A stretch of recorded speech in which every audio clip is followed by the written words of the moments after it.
बिस्मिल्लाहिर्रहमानिर्रहीम। अस्सलामु अलैकुम वरहमतुल्लाहि वबरकातुहू। हामला पेट वाले मर्दों का बयान।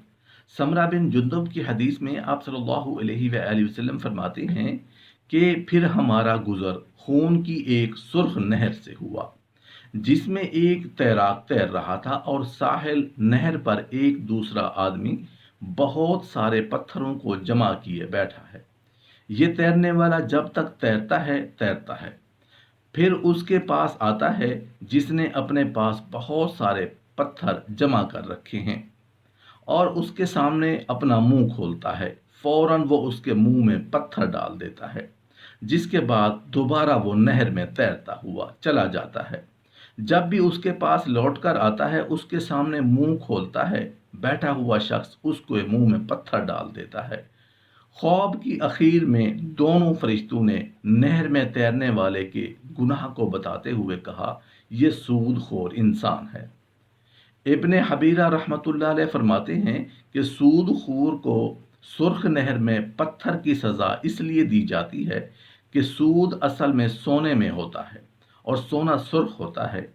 रहा पत्थर को मुंह में डालना, तो ये इस बात की तरफ इशारा है कि जिस तरह पत्थर के खाने से आदमी की भूख खत्म नहीं हो सकती, इसी तरह ये सूद है जो सूद खोर की नज़र में अगरचे माल की ज्यादती का बायस है, लेकिन हकीकत में अल्लाह रब्बुल आलमीन उस माल की बरकत को ख़त्म कर देते हैं। सूद खोर को आलम बरज़ख में होने वाला ये अजाब क़यामत तक बाकी रहेगा। इरशाद बारी ताला है, जो लोग सूद खाते हैं वो यूं खड़े होंगे जैसे शैतान ने किसी शख्स को लपट कर उसे मखबूतुल हवास बना दिया हो। यानी सूदखोर लोग क़यामत के दिन अपनी कब्र से आसेब ज़दा इंसान की तरह गिरते पड़ते उठेंगे। अब्दुल्ला इब्ने अब्बास रज़ियल्लाहु अन्हु फरमाते हैं कि सूदखोर क़यामत के दिन अपनी कब्र से उस पागल की तरफ उठेंगे जिसका गला शिद्दत कर्ब से घटा जा रहा हो। एक कौल है कि कब्र से उठते वक्त सूदखोरों का पेट हामला औरतों की तरह उभरे हुए होंगे। जब भी वो खड़े होंगे फौरन गिर पड़ेंगे। लोग उन्हें रोनते हुए मैदान महशर की तरफ जाएंगे। पेट की सूजन कयामत के दिन सूदखोरों की पहचान होगी, जिसे देखकर लोग उन्हें फौरन पहचान जाएंगे कि ये दुनिया में सूदखोर थे। फिर असल अजाब उन्हें बाद में होगा।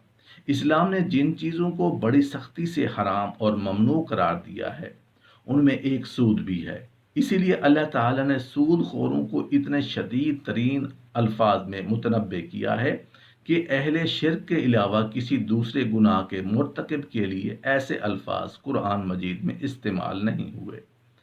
ऐ ईमान वालो, खुदा से डरो और जो कुछ तुम्हारा सूद लोगों पर बाकी रह गया है उसे छोड़ दो।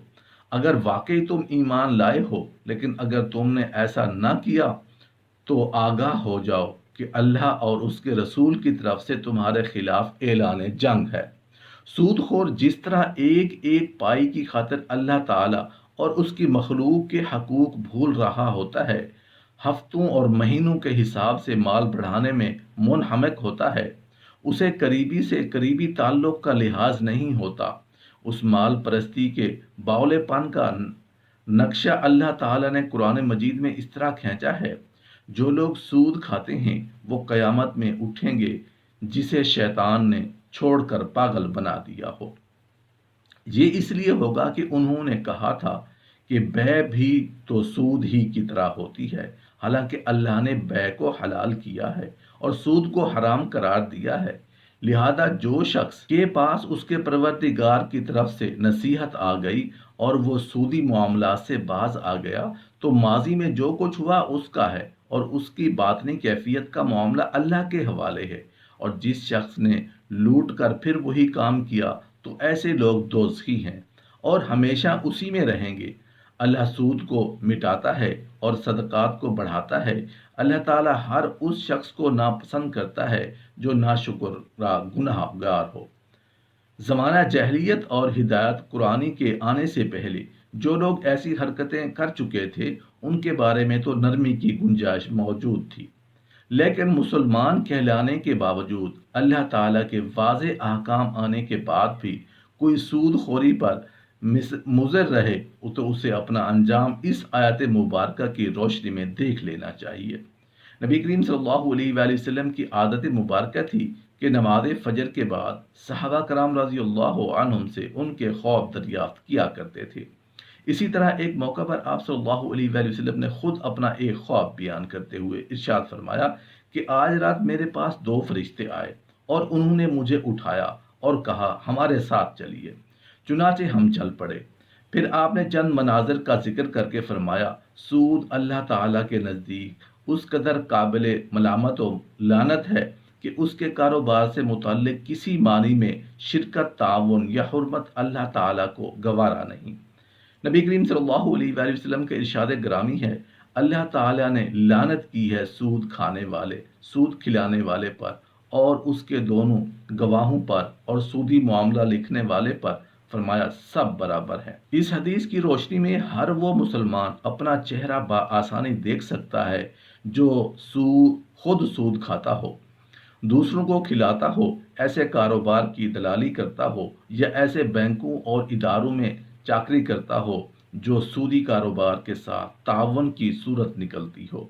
جب نبی کریم صلی اللہ علیہ وآلہ وسلم کی سواری آگے چلی تو آپ کو ایک جماعت نظر آئی جن کے پیٹ برج کی طرح ہیں اور شیشے کی طرح صاف، اور پیٹ کے اندر سانپ بچھو بھرے ہوئے ہیں اور ان کو کاٹ رہے ہیں۔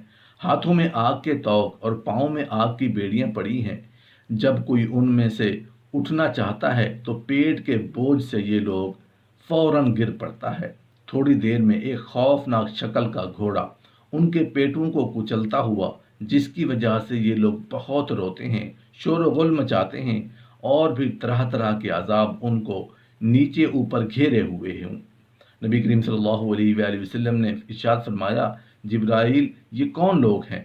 جبرائیل علیہ السلام نے عرض کیا کہ اے اللہ کے رسول صلی اللہ علیہ وآلہ وسلم یہ سود خور ہیں جو قیامت تک عالم برزخ میں اسی عذاب میں مبتلا رہ کر قیامت میں اسی صورت سے اٹھیں گے۔